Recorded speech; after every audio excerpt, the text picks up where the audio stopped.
to see you again. In this module, we are going to discuss another major source of foodborne illness, which is food spoilage. Supervisors must ensure that a business's food remains fit for human consumption at all times. So, let's see how to recognize and prevent spoiled food from delivery to plate. We'll start with introducing spoilage first. Spoilage is the cause of most food waste and foodborne illnesses. It happens because of the actions of molds, yeasts, and bacteria, desiccation or the absorption of unpalatable fluids. Spoiled foods can be identified by their smell, appearance, or texture. Common signs of spoilage are slimes, molds, discoloration, bad smells, unusual texture, etc. So to prevent spoilage, there are 6 main methods, which are food stored at correct temperatures, food packaging appropriate and undamaged, food handled hygienically, good personal hygiene, clean workplace, control pests. You should always remember that spoiled food must never be sold or served. Food must be transported hygienically via approved suppliers.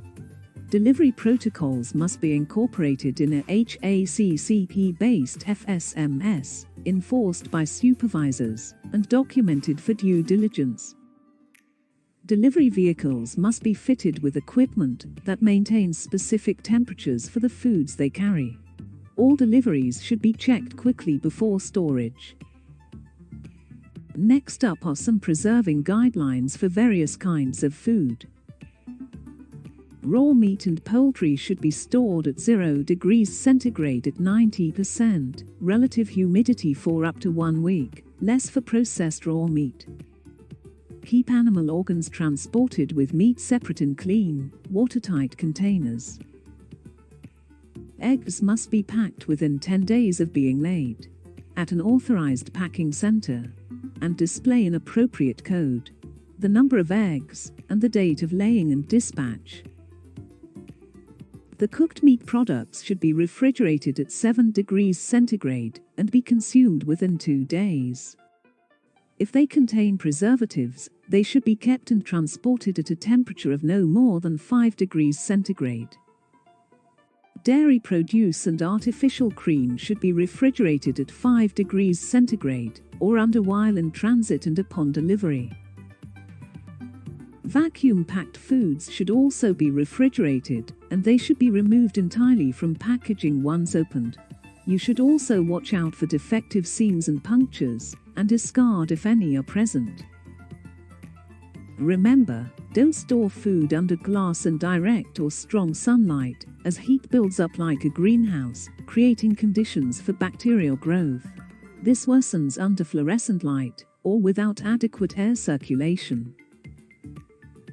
All food and food products must be traceable. Delivery dates, the origin and the destination of goods should be recorded in your FSMS. Products must be labeled with the brand and the place of origin. You should withdraw products without this from or the sale, and report them to the FSA or local authorities (EHOs). There are 6 major methods used to preserve food, which are low temperatures, heat, dehydration, chemical, physical, irradiation. For low temperatures, freezing effectively stops enzyme activity and bacterial growth. For many vegetables with high water content, blanching is necessary beforehand to prevent enzymes from downgrading their quality. Heat is the main method of destroying food pathogens, by fire, hot air, steam or hot water. Food is then placed in airtight packaging, chilled, frozen, or eaten immediately. The main heating techniques are pasteurization. Liquids are heated to less than 100 degrees centigrade for a longer time, then cooled rapidly. Example: milk is pasteurized at 75 degrees centigrade for at least 15 minutes, then rapidly cooled at 10 degrees centigrade. Sterilization. This method keeps ready-to-eat foods safe for long periods at room temperature, by applying steam to them at more than 100 degrees centigrade, but can change the texture, taste, and nutrient content of the food.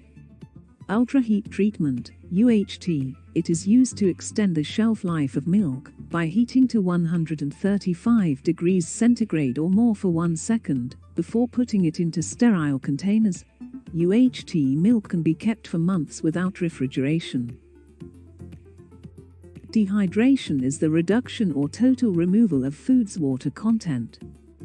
Common methods are sun drying, using hot or warm air, spray drying, roller drying. Chemical methods of preservation include salt, slows bacterial growth, drawing water out of their cells. Nitrates and nitrites, retains color and inhibits spoilage during meat curing, prevents spore germination in botulinum. Sugar, concentrations of more than 65% remove water and slow microbial growth. Pickling or acidification, anaerobic fermentation in which food is acidified below pH 4.5 to stop bacterial growth. Food can be preserved merely by changing its environment or using a physical method of change. Controlled atmosphere involves changing the atmosphere around the food to make it unfit for pathogens. Vacuum packing relies on oxygen being removed from airtight packaging. Levels of carbon dioxide or nitrogen can also be increased. The restriction of oxygen. The removal of oxygen during vacuum packing is not usually complete, but can allow anaerobic bacterial growth. Refrigeration helps prevent this. Lastly, another method is irradiation. It means to expose food to radiation to kill bacteria. Irradiation destroys vitamins, but doesn't affect enzymes. Food packaging in the UK must state that the food is irradiated. This method is considered harmless for food consumption. That's it for this lesson. To recap, we covered methods of preventing food spoilage and preservation on premises and in transit. See you in the next video.